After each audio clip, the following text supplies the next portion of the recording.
In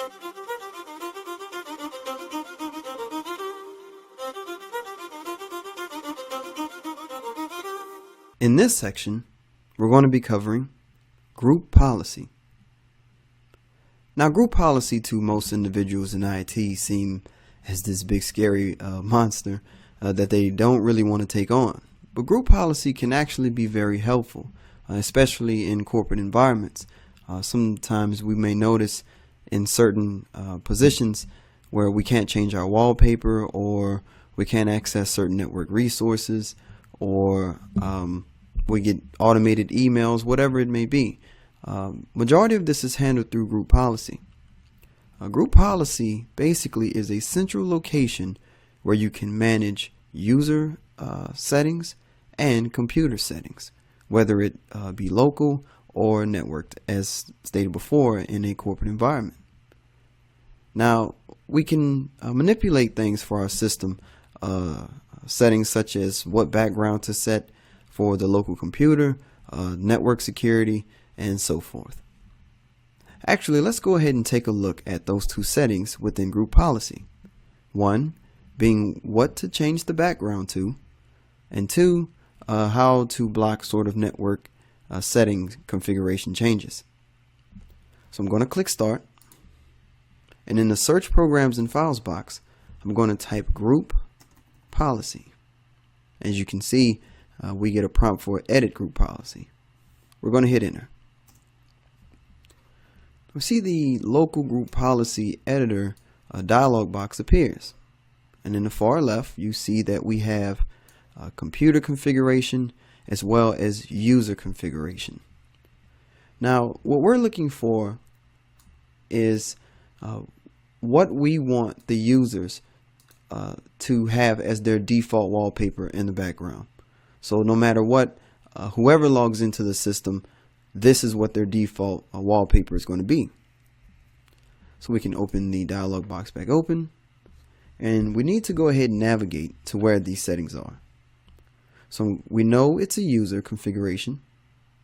I'm going to click Administrative Templates, Desktop, and Desktop. Now we see within the Extended Desktop tab, we have a few settings that's not configured. Now this comes within Windows, not configured for any of the settings within Group Policy. It's up to you where you want to make the changes. So we know we want to change the desktop wallpaper. So I'm going to double click Desktop Wallpaper, and we get another dialog box. We see that currently the group policy for the desktop wallpaper is not configured. We're going to go ahead and enable it. Now down here in the options section, you see that it prompts for the wallpaper name. We see we can go locally if the image is stored locally, or we can go on the network path if the picture that we want to use is on network share. And just to read briefly, the third section, it says to use this setting, type the fully qualified path and name of the file that stores the wallpaper image. You can type the local path, such as the C drive, Windows, etc., or we can do the UNC path, such as a server or the server share. So we're going to go with the second setting, the server share. I have one folder being shared out to this computer. I'm going to go in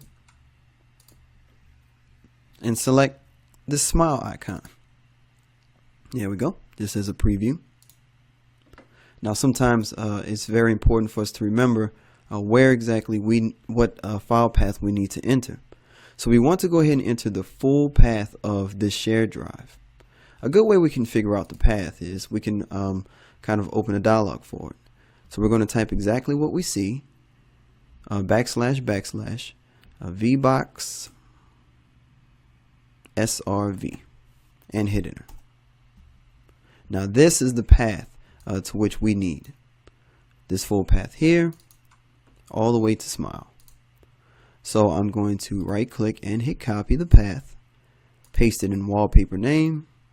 I'm going to do one more / and smile.jpg. And I'm going to hit apply and OK.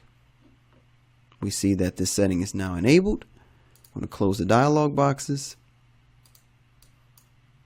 Now, as you can see, the background has not changed. So typically the user would have to log out in order for the new settings within group policy to take effect. So let's do that. We're going to go ahead and log out.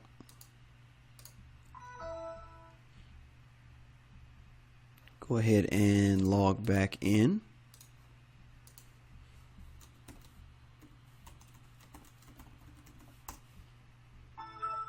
Now, as you can see, we have a new background that we set for the user when they log in.